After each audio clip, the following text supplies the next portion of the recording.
So if you have not heard, there's actually been a new form of the Diablo 4 beta that got sent out, and people in the Diablo community and news organizations were able to test out and play this new beta. And by, I don't know, people in the Diablo community, I don't mean me, of course. But there's a lot of new information that was revealed in this new beta that everyone did get to play, and that's what I'm bringing you today.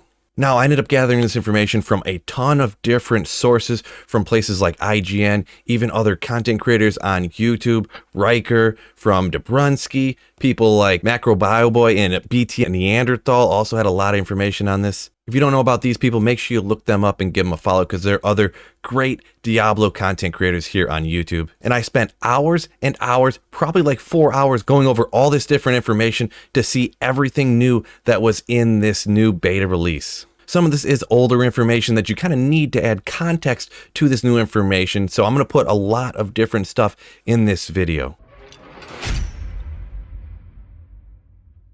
Now, first of all, what did they all say they couldn't talk about here from this particular beta? There was no new story revealed or new cutscenes or anything like that, and nobody was allowed to record new video recordings of the game. So anything that you see from other people or in my video right here is old stuff from the older beta that people played, or just stuff that was released prior to this beta. Now, they were only able to play up to level 25, and there was just a limited area, essentially a small part of Act 1 that they were allowed to play in. Now, also, there was only 3 different characters they're allowed to play: the Barbarian, the Sorceress, and the Rogue. So we're gonna have to wait until later to try out the other ones like the Necromancer and the Druid. Now, everyone says they absolutely loved the atmosphere that they seen while they were playing this new beta. The devs described it as a story of hatred, and you were just constantly chasing Lilith, trying to track her down, where obviously she'll be the endgame boss. So Diablo 1 and 2 were known for being much darker, much more gruesome, much more gritty, and Diablo 4 seems to be a return to that.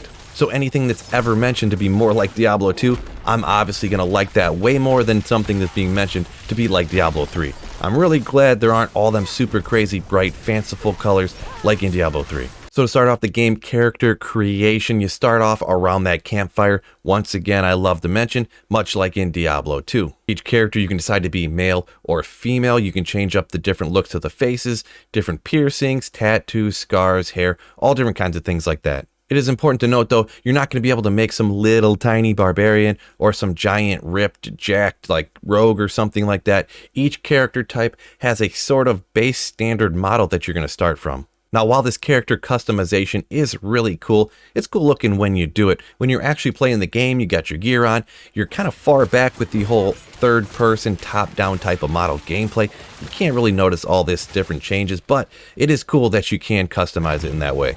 So while we're talking about customizing the way your character looks, fingers are really crossed so that all those super cool looking cosmetics aren't all locked behind a paywall.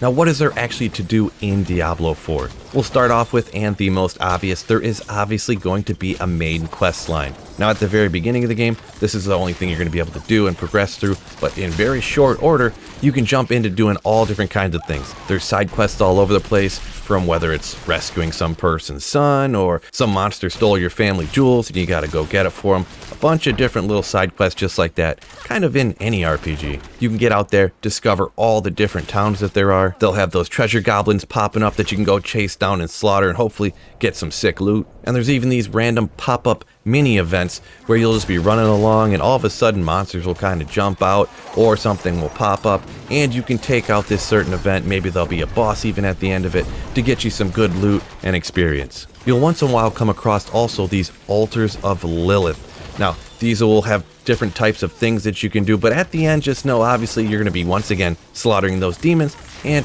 at the end having a boss that you got to take out to get good gear and loot. One interesting thing mentioned about the altars of Lilith, I believe it was from Riker, but the bonuses you can get after you complete those altars are actually permanent and they apply across all your characters. Obviously not getting my hands on it or having the full game, it's hard to say exactly how that's going to work and apply, but that is an incredibly interesting thing right there. Another thing you can do is come across these strongholds. Essentially what they are towns overrun by demons. Obviously you're going to have to go in, clear out those demons, finish the final activity, slap down the final boss that is in that stronghold, and then now that stronghold will turn into a flourishing town with real people and shops. One of the most noteworthy things about Diablo 4 are the crazy large world bosses. This is where a lot of people are going to come together, and you have to really work together, fight for a long time to take out these giant bosses to get all that experience and a ton of loot. Now, from what I gathered, they're incredibly hard. You have a time limit, and if you aren't high enough level, you're going to have a bad time. Now we'll jump into the combat here. It is what you're going to be doing literally all the time in the game, so hopefully they nail that down. The general consensus is it's somewhere between the way Diablo 2 is and Diablo 3. Now in Diablo 3, there's 70 bazillion monsters on screen, and the fighting is incredibly fast-paced. Diablo 2 isn't incredibly slow-paced, but compared to Diablo 3 with hundreds and hundreds of monsters on screen, it is a little bit different. As part of combat, you will also have an evade skill, which you never really had in Diablo 2, but this way when you're getting attacked, sometimes with them large bosses, you need to literally make sure you're not getting hit so you don't get one shot. So you will have an opportunity to use evade skills to dodge those attacks. Now, if you don't have the ability to dodge those attacks, maybe you're too slow on the trigger, you will have to use potions, and they work a little bit differently here in Diablo 4 relative to Diablo 2 and Diablo 3. Instead of being able to buy potions from shops or finding them out when you take out monsters, it more looks like you're actually going to find recharges for your healing potions. Now you can carry 5 of them at a time. You're going to have to use them here and there, but you need to keep track and strategically use them so you don't run out when you need them. As you're taking out monsters, you'll find the potion recharges that will drop off the monsters, and then that will recharge one of the healing potions. Also, when you're fighting the giant boss monsters, as you get the health down to certain check marks, then health potions will drop off, and that will be the time when you can then recharge your healing potion. Obviously, if you don't have no more healing potions, you're gonna die. Now, when that happens, it's not like Diablo 3 where you'll just get resurrected right in spot. It sounds a lot more similar to Diablo 2. In Diablo 4, you get sent back to a closer waypoint. Now for the skill tree, I've gone over this in the past, and this could be a separate half-hour video all on its own, so I'm going to keep this one a little bit more brief. Essentially, as you're putting points in the skill tree, you'll snake along the branches into several different choices. You'll kind of branch off at some points, and you'll either have to choose between this skill or that skill, or at sometimes you'll even have to choose between different buffs, only being able to choose one on that particular branch. But for the basics here, every class essentially progresses through basic skills, core, class-specific skills, the ultimates, and then the final buff nodes.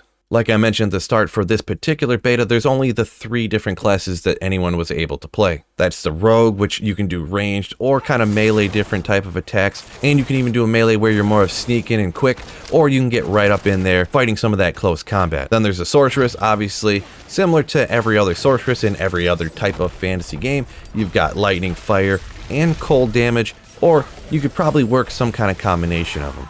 And then there was the barbarian, obviously always known as that close combat brute that he is, but there are actually some sorts of area of effect attacks that he does have, so you're not going to be quite as limited like in Diablo 2.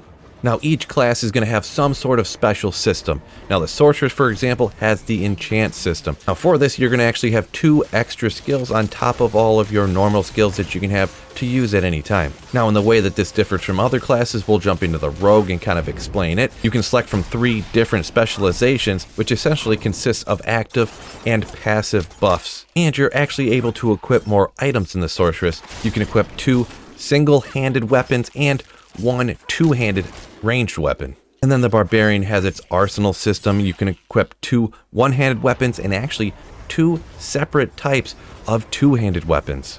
There's actually specific skills that can be assigned to specific types of weapons, and it's also interesting, the barbarian, you'll actually gain buffs based upon how much you use each different type of weapon. So the devs did mention they want each class to be obviously unique and different from each other. They did acknowledge this is quite the struggle to make sure that everything is balanced out right though. Now everyone knows the most important part of any Diablo games is that loot. So now we'll jump into the items. The item types consist of several different. They start off with normal, magic, rare, legendary, sacred legendary, ancestral legendary, and then the one that I'm most excited about, the uniques. Now normal have no affixes on them, except for certain ones that are class specific. We'll point to examples of different types of paladin scepters in Diablo 2, or bows that have bow and crossbow skills, things like that. So magic, rares, and legendary are essentially just different tiers of the same items. They will just progressively have more and more affixes on them. Legendaries will be similar to that, going up another tier, but they'll also have one type of legendary power on it. Sacred and ancestral items are kind of the next couple tiers up from that, but these are going to be much harder to get. These will only be found as endgame items, and once you get to the point where you start finding these, they're going to be the only type of weapon upgrades you're probably ever going to look for. Now we'll jump to the uniques, the one that I'm most excited about. These are almost always going to be the best possible in-slot items. They're going to be very similar to the uniques in Diablo 2, really how they have a specific set of affixes on them and will roll generally all the same way, maybe with different ranges. So that already sounds good to me, but the next part, it makes me the most happy. They are going to be incredibly rare. The devs said they expected the average person to only find 1 or 2 of these in an entire season. This will lend to the aspect of, we'll say in Diablo 2, finding those high runes. Every time you get one of them, it's going to feel like you won the lottery. Or maybe even rip off your shirt. A very important thing to note as we're talking about the items here, they did confirm there are going to be no set items in Diablo 4. Maybe it's something they could add on in future seasons, but right now, none of those. Now this is a very common thing added into a lot of modern RPGs, and that is you can actually extract power from certain items and save it on another item, and then eventually transfer it over to another piece of armor or a weapon. Now when you extract this stuff, it'll be stored on an aspect, and when you do extract it, that item will be destroyed. Also important to note that aspect is a consumable, meaning it can be used only the one time. Now that aspect will put that ability onto a rare item, turning it into a legendary with that power. Or you can put that power on a different legendary item and then it replaces the power on that legendary. Now what we haven't talked about yet are these codex. These are rewards from finishing off the act boss or the end of a dungeon. They are essentially the same as the aspect power, the stuff you get from the legendaries, but generally they will be lower powered than the aspect you get from that legendary. Unlike the aspect, the codex can be used an infinite amount of times. Now, as we're talking about changing one item or upgrading stuff, let's go into the different shops or the different people that can do that for you. First of all, there's a blacksmith that will take gold and different types of consumables and upgrade your different gear and weapons. That's a pretty obvious concept. It's like that in almost every RPG ever made. Now, there's also an occultist. This type of wizard person will let you re-roll one aspect into a better roll or re-roll that entire affix into a different random one. Now, a pretty hot topic issue here in Diablo 4, and that is trading. Is there going to be any of it? The answer is yes, but not literally everything. So, can you trade legendary and unique items? No. How about you enchanted a sweet item at the occult? Can't trade that either. But a lot of other stuff you actually can trade. You can actually extract the affixes from the items that you couldn't trade before, and then trade that aspect. So on top of that, you can trade just about any other item. So it sounds like there could actually be a lot of trading for different types of stuff, but not the most incredibly crazy rare uniques and crazy awesome rare legendaries. So it does sound like trading won't be quite as important because there is actually a smart loot system. Not every single item you drop is going to be great for your character, but a majority of them are going to be for your specific character. Also, unlike in Diablo 2, there appears to be a bunch of different uses for gold, whether it's the blacksmithing, whether it's respecking, and a bunch of other uses in the game. So gold won't be completely worthless. A little flashback to when we were talking about items, there aren't going to be any rune words in this game. Kind of disappointing to us Diablo 2 veterans, but that's the route they decided to go. Cool to note, there is going to be cross-play and cross-progression. There's going to be couch co-op for those console players, and there is one giant entire world server, so it's not going to be like in Diablo 2, how there's Asia, there's Europe, there's Americas. Everyone is going to be playing on the entire same realm.